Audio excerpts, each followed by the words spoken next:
ফুটফুটে শিশু আব্দুর রহমানের মায়ের কান্না যেন থামছেই না।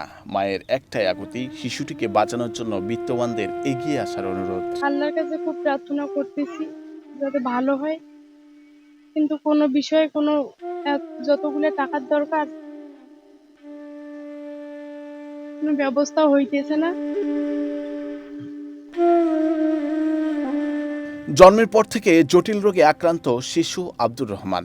পরীক্ষা নিরীক্ষায় দেখা যায় 1 বছর বয়সী শিশু আব্দুর রহমানের শরীরে বাসা বেঁধেছে ব্রেন টিউমারের মতো জটিল রোগ। চিকিৎসকের পরামর্শ অনুযায়ী অপারেশন করতে প্রয়োজন 3 থেকে 4 লক্ষ টাকা।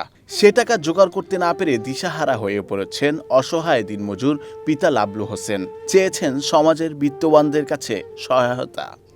যে টিউমারটা বাচ্চার স্বাভাবিক 7-8 মাস বয়স হলে যাতে আমরা পরে একটা অপারেশন করতে পারি, সেজন্য ওকে টিউমারের ওষুধ, হোমিওপ্যাথি ওষুধ খাওয়াইতে খাওয়াইতে এক পর্যায়ে সর্দি জ্বর কিছুই কমে না, শরীরের স্বাস্থ্যের কোনো পরিবর্তন হয় না। এরপরে রংপুরে নিয়ে গেছি, সর্দি জ্বর কমে না কারণ টেস্ট করানোর জন্য। তো রংপুরে নিয়ে যে 2টা রোগ ধরা পড়ছে, একটা হচ্ছে মস্তিষ্কে পানি জমা আর একটা হচ্ছে ব্রেন টিউমার। এই 2টা ধরা পড়ার কারণে পরে ডাক্তার বললো যে আপনার তাৎক্ষণিকভাবে অপারেশন করা লাগবে 10 দিনের মধ্যে। তখন উপায় না পেয়ে বাড়ি ভিটার জমি ছিল 3 শতক, সেইটাই বিক্রি করিয়ে প্রথম সার্জারিটা করছি ব্রেন টিউমারের। সার্জারিটা করার পরে ডাক্তার বলছে বাকি আরেকটা অপারেশন 2.5 মাস পরে করা লাগবে। এলাকাবাসীর চাওয়া, শিশু আব্দুর রহমানের চিকিৎসার প্রয়োজনে বিত্তবানরা যেন এগিয়ে আসে।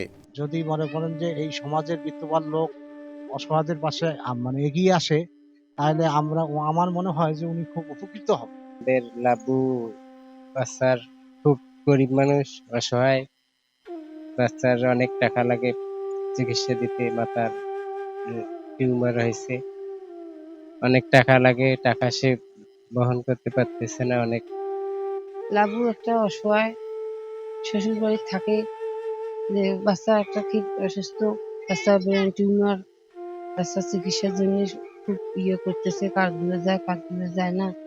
ব্রেন টিউমার রোগে আক্রান্ত শিশু আব্দুর রহমানকে সহায়তার কথা জানালেন উপজেলা প্রশাসনের কর্মকর্তা। আমরা অবগত হয়েছি, আমাদের কাছে এই ইনফরমেশন এসেছে যে তিনি তার ব্রেন টিউমার হয়েছে। তো উপজেলা প্রশাসন থেকে আমরা সহায়তা করার চেষ্টা করব ইনশাআল্লাহ। নুরুল আফসার, বৈশাখী সংবাদ।